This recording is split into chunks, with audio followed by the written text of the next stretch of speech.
Baik, sudah kelihatan screen-nya? Siap, sudah Pak. Sudah, semua sudah kelihatan.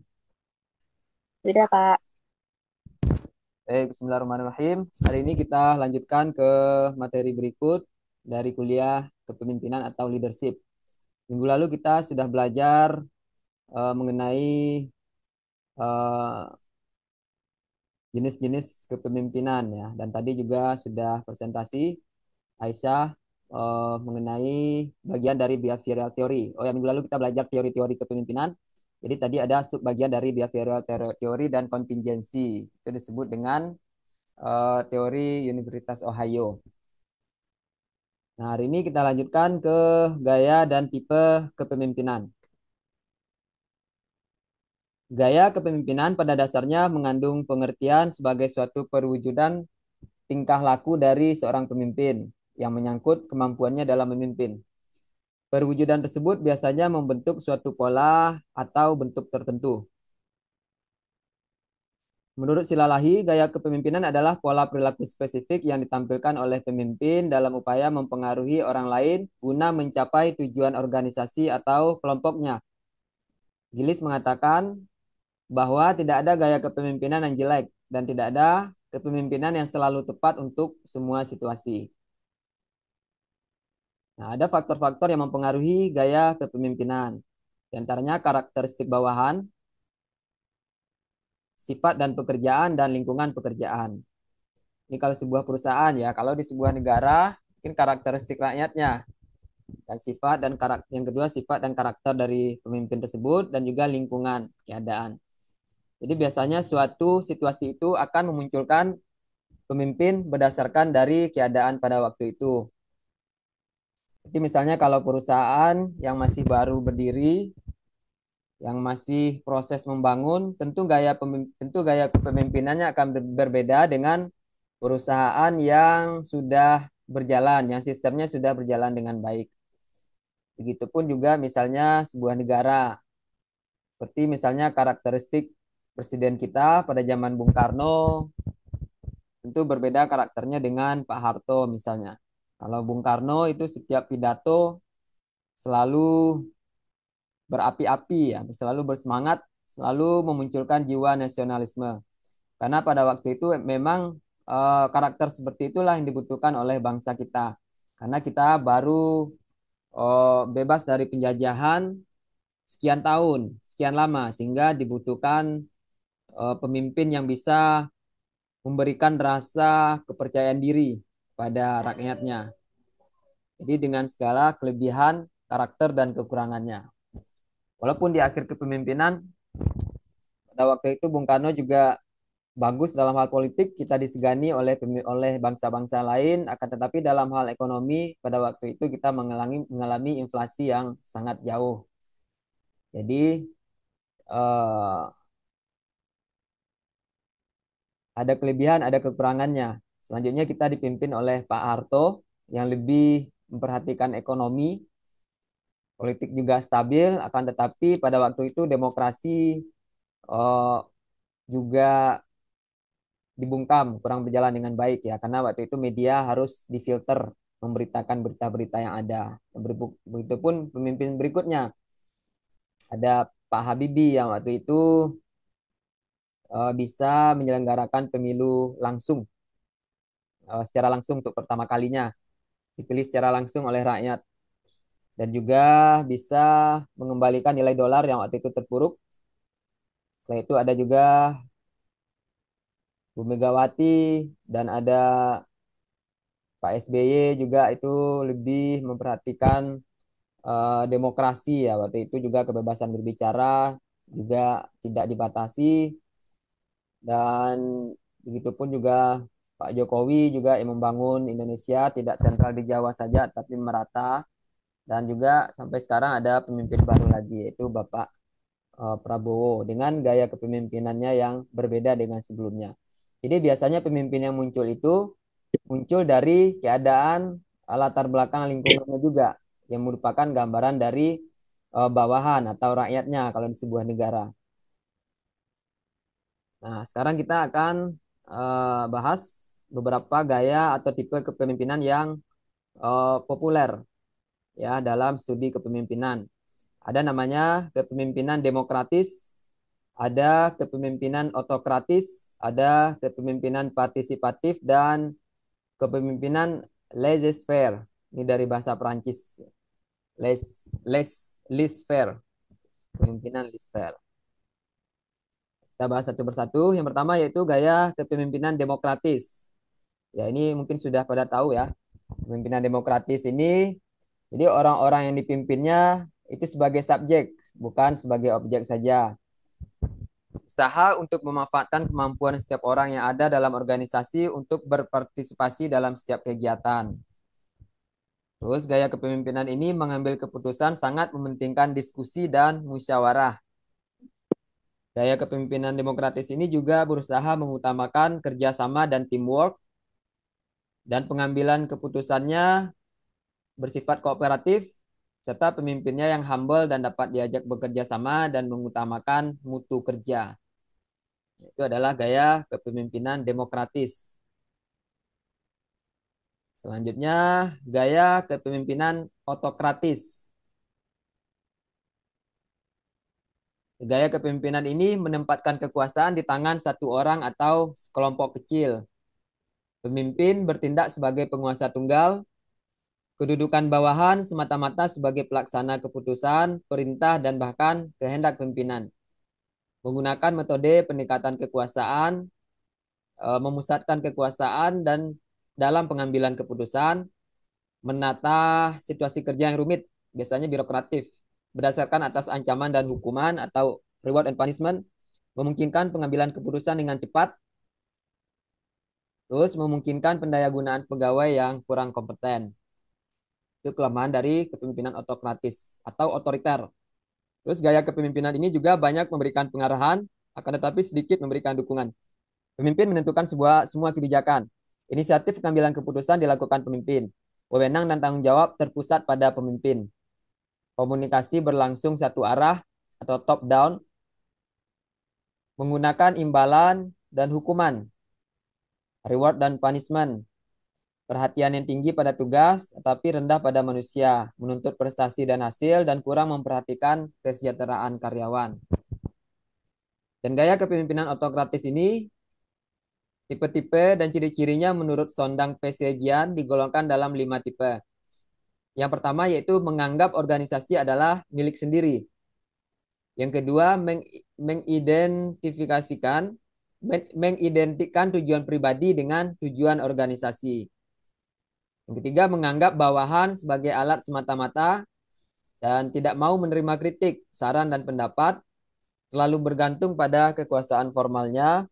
Dalam tindakan pergerakannya sering menggunakan pendekatan yang mengandung unsur paksaan dan punitif atau bersifat menghukum. Nah, itu adalah kepemimpinan otokratis. Jadi kebalikan dari demokratis. Ini adalah kepemimpinan otoriter dia, berpusat pada pimpinannya saja. Nah, gaya dan tipe kepemimpinan berikut adalah gaya kepemimpinan partisipatif. Gaya kepemimpinan ini merupakan gabungan antara otokratik dan demokratik. Pemimpin menyampaikan hasil analisa masalah dan mengusulkan tindakannya.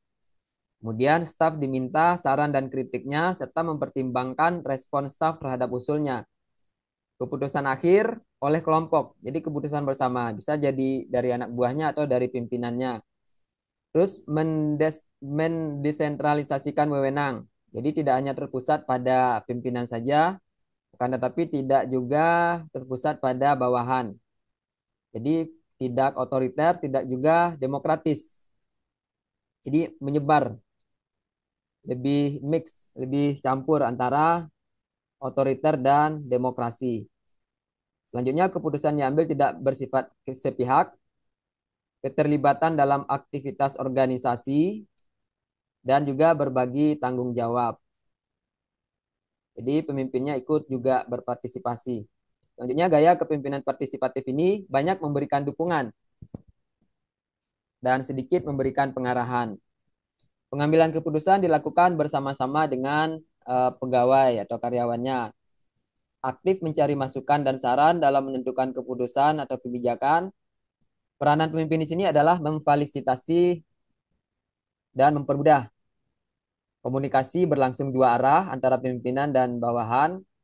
Tinggi perhatian pada tugas dan pada pegawainya, serta memperhatikan kesejahteraan karyawan. Nah, itu adalah kepemimpinan partisipatif.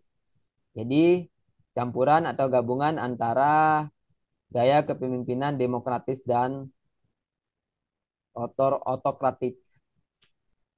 Nah, selanjutnya gaya kepemimpinan yang keempat adalah gaya kepemimpinan laissez-faire. Ini dari Prancis, eh, artinya adalah bebas ya, gaya kepemimpinan bebas. Kebalikan dari tipe atau gaya kepemimpinan otoriter. Gaya kepemimpinan ini cenderung didominasi oleh perilaku kepemimpinan kompromi dan perilaku kepemimpinan pembelot. Jadi tidak ikut pemerintah dia atau tidak ikut atasan. Pemimpin di sini berkedudukan cuma sebagai simbol. Dalam gaya kepemimpinan ini, pimpinan melimpahkan wewenang sepenuhnya kepada bawahannya dan keputusan lebih banyak dibuat oleh bawahan. Selanjutnya, memberikan kekuasaan penuh terhadap bawahan dan struktur organisasinya pun bersifat longgar. Serta pemimpinnya bersifat pasif. Dan di gaya kepemimpinan laissez-faire ini, pemimpin merupakan pimpinan ofisial saja. Pimpinan melimpahkan wewenang sepenuhnya kepada bawahan dan karyawan atau bawahan menentukan sendiri kegiatan tanpa adanya pengarahan, supervisi, dan koordinasi. Keputusan lebih banyak dibuat oleh para bawahan.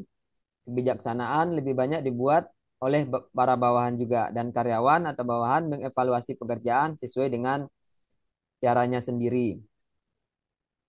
Nah, dalam gaya kepemimpinan ini, pimpinan hanya sebagai sumber informasi dan pengendalian minimal. Pimpinan hanya berkomunikasi apabila diperlukan oleh bawahannya. Prakarsa selalu datang dari bawahan. Hampir tiada pengarahan dari pimpinan dan tanggung jawab keberhasilan organisasi dipikul oleh perorangan. Nah, itu 4 gaya kepemimpinan utama ya. Kalau di sebuah perusahaan bisa diaplikasikan semua organisasi. Kalau di semua negara, gaya kepemimpinan laissez-faire ini pada waktu itu merupakan muasal terjadinya pasar bebas pada waktu itu. Jadi tidak mau waktu itu rakyat adanya campur tangan pemerintah. Tidak ada campur tangan dari atasan. Jadi kalau di perusahaan juga itu bawahnya berjalan sendiri. Itulah jenis kepemimpinan laissez-faire. Nah, itu ya materi utamanya. Jadi ada 4 materi utama. Yang pertama demokratik, yang kedua otokratik, yang ketiga gaya kepemimpinannya eh, partisipatif, dan yang keempat laissez-faire. Ada pertanyaan sampai sini?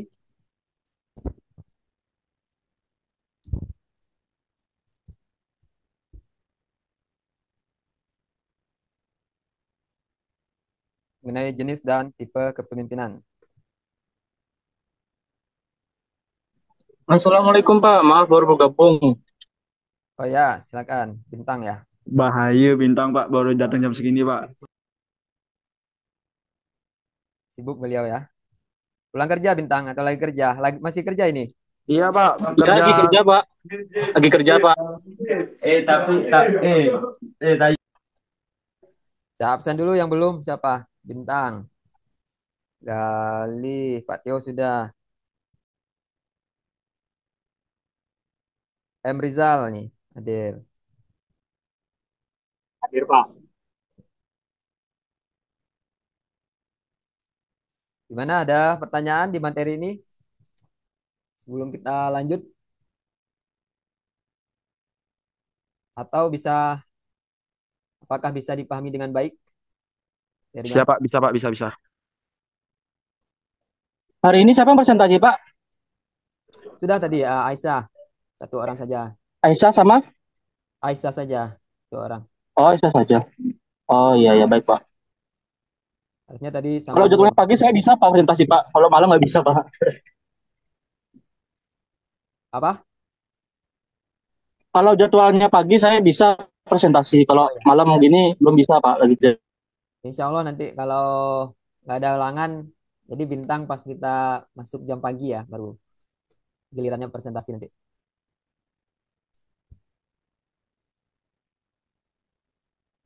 Oke, kalau tidak ada pertanyaan kita lanjut ya. Itu tadi empat tipe kepemimpinan. Nah, ini ada tambahan. Di samping empat jenis kepemimpinan tersebut, ada lagi namanya gaya kepemimpinan delegatif atau mendelegasikan. Kepemimpinan delegatif ini adalah kepemimpinan yang mendelegasikan wewenang kepada bawahan sepenuhnya. Ciri-ciri dari kepemimpinan delegatif ini adalah bawahan dapat mengambil keputusan dan kebijaksanaan dengan bebas atau leluasa dalam melaksanakan pekerjaannya. Pemimpin tidak peduli cara bawahan dalam mengambil keputusan sepenuhnya kepada bawahan. Pimpinan menginginkan agar para bawahannya bisa mengendalikan diri sendiri dalam menyelesaikan pekerjaannya. Pemimpin tidak membuat peraturan-peraturan baku tentang pelaksanaan pekerjaan bawahan dan bawahan dituntut untuk mandiri dalam pengerjaan tugas. Jadi gaya kepemimpinan delegatif ini mirip sama gaya kepemimpinan apa ini?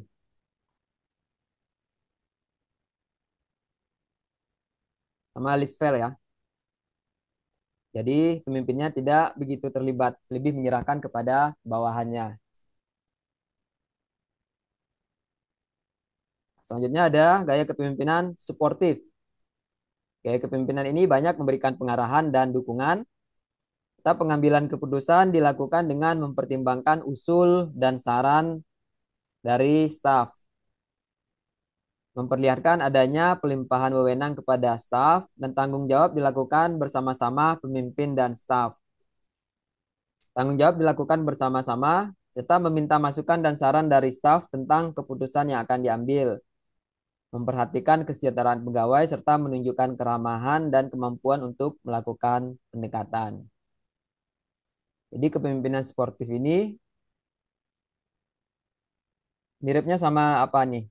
Yang dari empat empat jenis kepemimpinan yang di atas itu.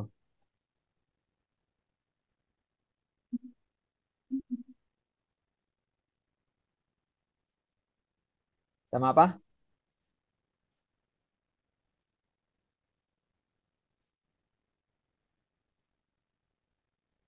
Mirip sama partisipatif ya.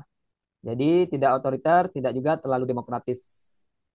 Nah, selanjutnya ada namanya tipe pemimpin paternalistis namanya. Nah, gaya pemimpin ini bersifat kebapakan. Pada dasarnya hampir mendekati sifat otokrat. Walaupun sang pemimpin berusaha menganggap bawahan seperti seorang ayah terhadap anaknya. Jadi ini lebih otoriter, tapi lebih sifatnya lebih kebapaan ya. Menganggap bawahannya sebagai manusia yang tidak dewasa, tetap bersifat selalu melindungi atau overly protective. Jarang memberi kesempatan kepada bawahannya untuk mengambil keputusan. Jarang memberi kesempatan kepada bawahannya untuk mengambil inisiatif. Dan jarang memberi kesempatan kepada bawahannya untuk mengembangkan daya kreasi dan fantasinya. Kita sering bersifat maha tahu. Dalam keadaan tertentu, pemimpin ini kadang-kadang diperlukan untuk dengan menghilangkan sifat-sifat negatif. Jadi, ini gaya kepemimpinan mirip otoriter, tetapi lebih dengan alasan tertentu. Dia menganggap bawahannya belum mampu untuk membuat suatu keputusan-keputusan, belum mampu untuk berkreasi dengan baik. Ini ada plus minus ya. Tentu kalau kita lihat tentu banyak kurangnya juga karena bawahannya potensinya jadi tidak bisa dimaksimalkan dengan baik. Ini tipe pemimpin paternalistis. Diambil alih semua. Selanjutnya ada namanya tipe pemimpin militeristis. Dalam pergerakan, bawahannya lebih sering menggunakan sistem perintah, sistem komando. Dalam menggerakkan bawahannya senang bergantung pada pangkat dan jabatannya. Senang pada formalitas yang berlebihan, menuntut disiplin yang tinggi dan kaku dari bawahannya, sukar menerima kritik dari bawahnya, serta menggemari upacara untuk berbagai keadaan. Ini tipe pemimpin militeristik ya. Jadi dengan sistem eh, ada garis komandonya. Selanjutnya, yang terakhir ada tipe pemimpin karismatis. Ini pemimpin karismatis ini karena dia memiliki karisma ya, supernatural power. Jadi ini tidak bergantung kepada umur, kesehatan, profil atau kekayaan dari pemimpin tersebut. Jadi memang ada pemimpin yang memiliki karisma yang kuat. Misalnya Mahatma Gandhi atau kita di Indonesia ada Bung Karno, ada juga di Costa Rica ada Che Guevara misalnya.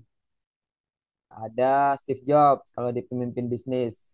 Di pemimpin bisnis juga banyak ya yang karismatis.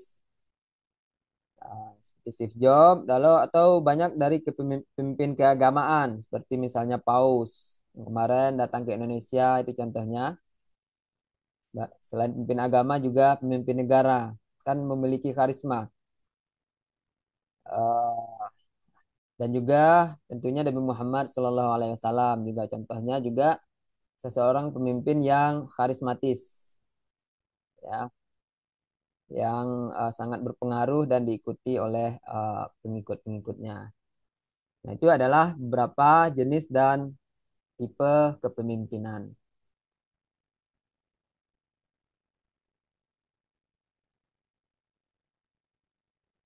Ya, demikian materi kita mengenai jenis dan tipe kepemimpinan. Kalau ada pertanyaan, ada yang belum paham, ada insight-nya, boleh silahkan.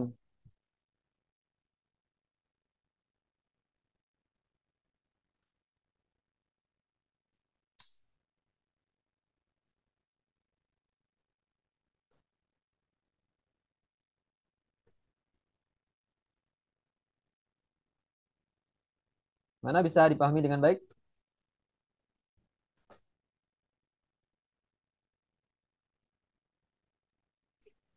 Pak, Ya,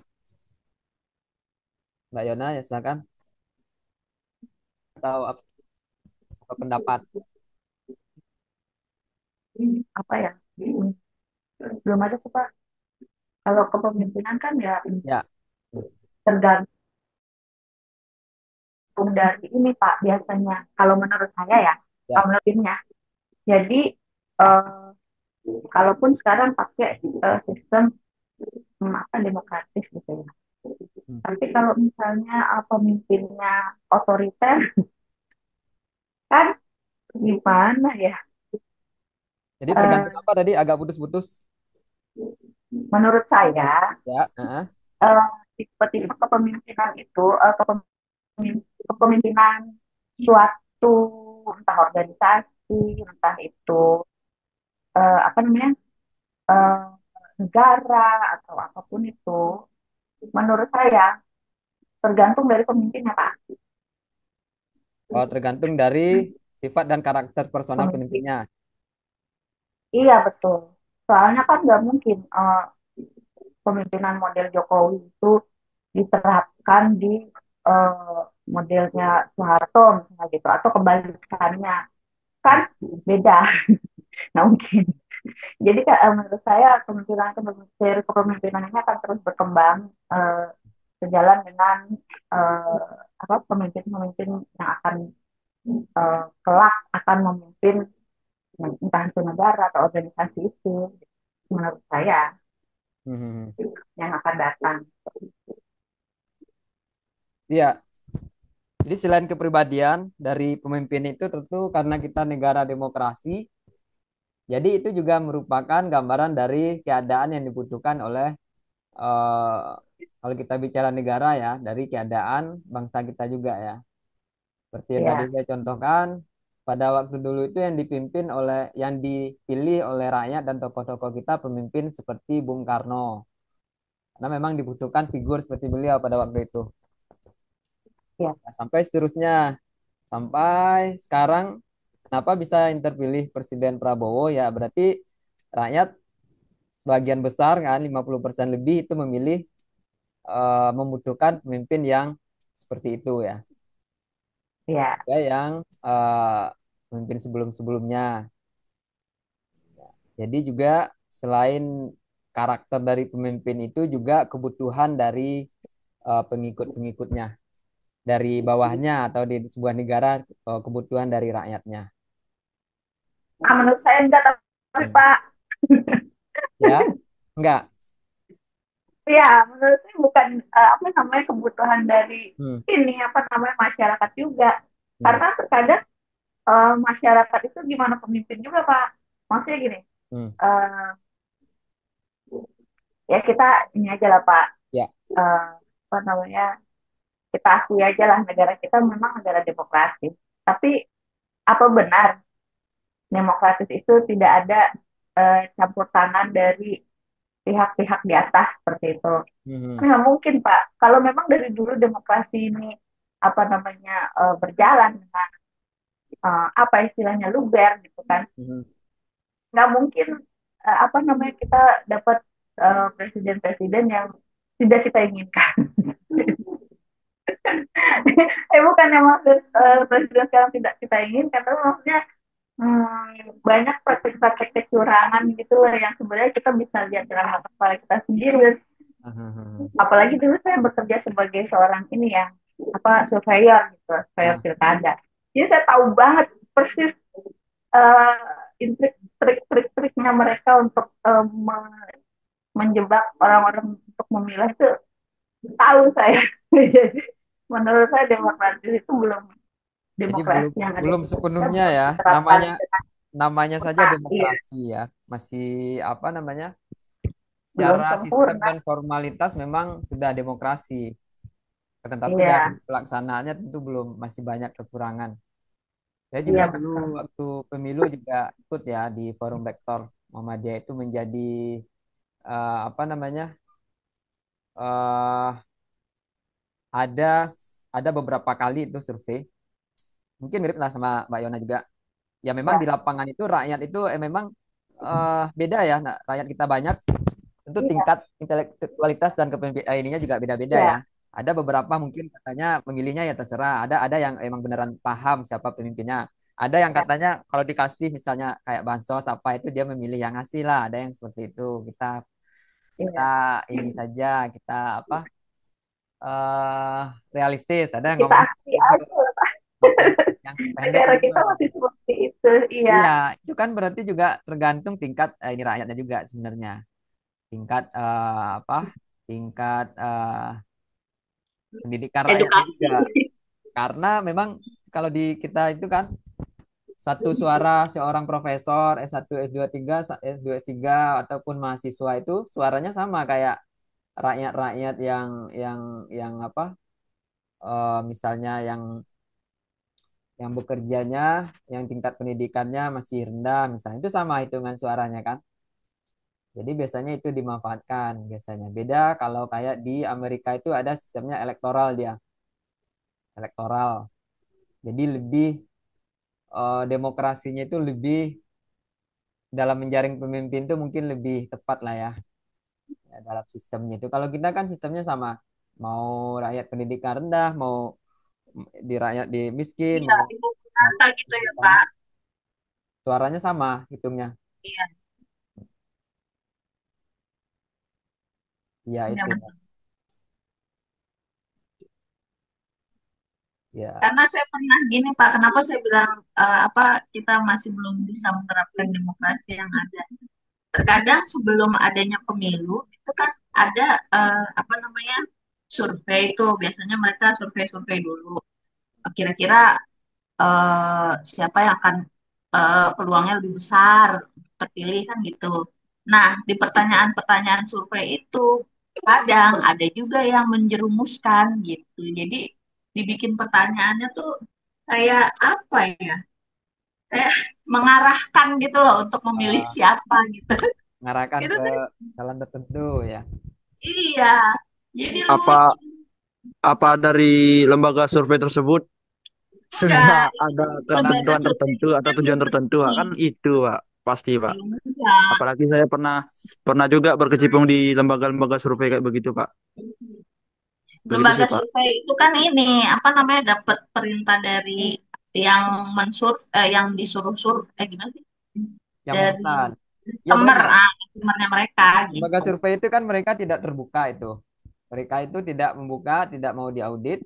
Jadi eh, mungkin ada yang netral, tapi sangat jarang karena survei itu membutuhkan biaya yang sangat besar.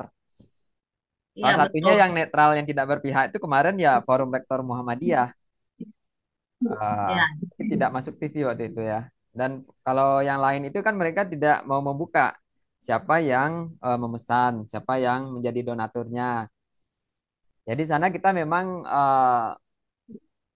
kita lihat tuh memang ada ya di sana itu celah-celahnya. Cuma pada akhirnya kita kan juga ngelihat juga sebenarnya kalau misalnya rakyatnya sudah cerdas, sebenarnya hal-hal seperti itu tuh nggak bakal mempan juga sebenarnya. Cuma eh, ada dua ya. Yang pertama tingkat pendidikan, yang kedua ya tingkat ekonomi juga rakyat kita. Jadi gampang diarahkan hal-hal seperti itu tuh masih masih masih apa masih banyak ya dimainkan. iya.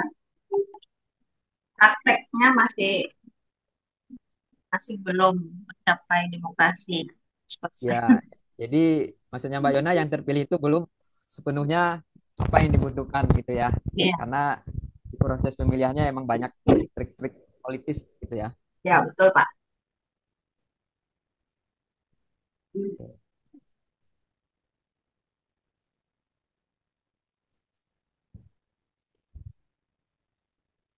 Ya, pandangan yang bagus ya berdasarkan pengalaman juga ya. Iya Pak.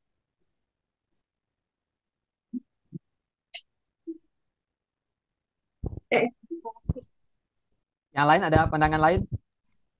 Enggak Pak, saya cukup Pak. Mana kemana? Cukup artinya setuju ya. Seperti itu juga sama. Nggak berbeda dari Pak Yona. Tergantung sih Pak, kalau pemikiran tentang kepemimpinan orang kan orang punya juga punya pemikiran lain-lain. Banyak sisi itu Pak. Kadang-kadang di situ ada pro kontranya tuh Pak.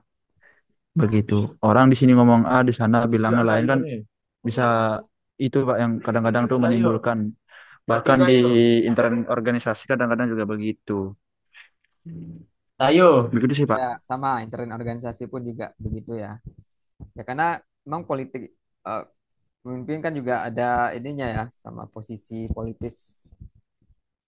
politik ya.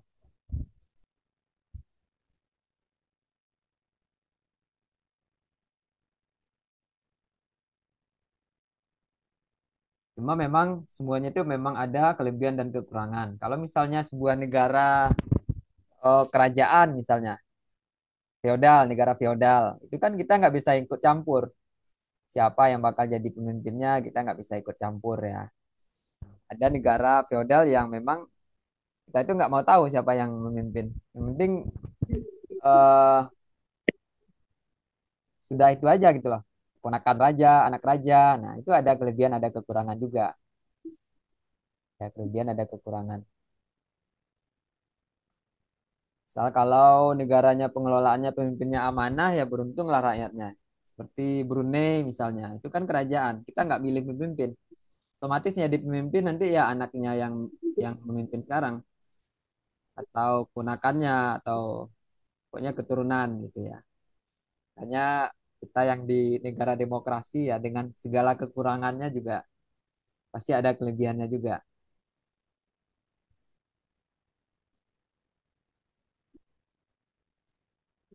Ya ada pendapat pandangan lain atau pertanyaan seputar materi kita hari ini.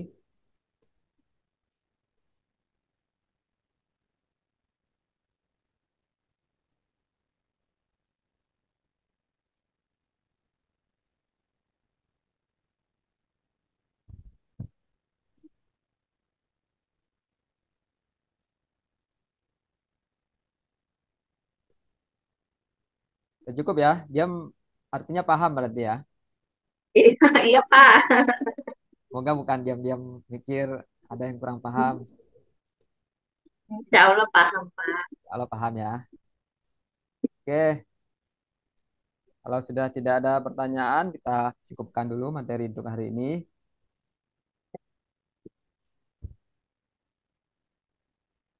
Thank you very much for your attention. Semoga semuanya sehat walafiat dan semakin produktif. Amin. Amin. Amin, Pak. Amin, amin.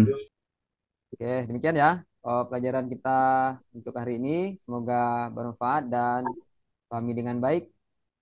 Minggu depan kita sebelum pertemuan juga seperti biasa ada presentasi dulu 1 sampai 2 orang baru masuk ke materi berikut. Iya, Pak. Oke, demikian. Siap, Pak. Siap, siap. Billahi taufiq wal hidayah. Assalamualaikum warahmatullahi wabarakatuh. Waalaikumsalam. Waalaikumsalam warahmatullahi wabarakatuh. Izin live ya, Pak. Terima kasih banyak, Bapak. Sama-sama. Terima kasih, Pak. Sama-sama. Terima kasih, Pak. Assalamualaikum. Waalaikumsalam. Mari, Pak. Assalamualaikum. Waalaikumsalam.